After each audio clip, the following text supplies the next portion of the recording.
Небольшое отступление от темы, как говорится. Ребят, купили мы машинку Канди. Я не знаю, какой там... Их там много разных. Они все смарт идут. Но классная фишка в том, что... Говорят, говно, не верьте. Вот, ну, никогда не верьте, пока не проверите. Вот, что мне нравится. Быстрая стирка.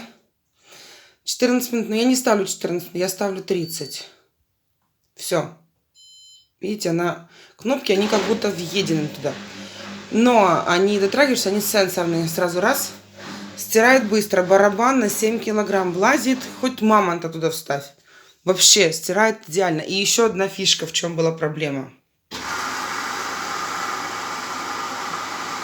Смотрите, здесь вот есть шланг. Если этот шланг не будет прикреплен вот здесь... Ребят, что у нас произошло? Он лежал на полу. И постоянно, когда заходила я в машинку посмотреть, постирано или нет, нам показывало, что ошибка 3 или 2 была, не помню. Не стирает, и все. Она не доходит до стирки, она постоянно набирает воду, сливает ее сразу же в канализацию. Она пропускала через себя 1000 литров воды. Мы искали в интернете, мы делали запросы, мы не могли понять, пока один парень не отписался и показал свое видео.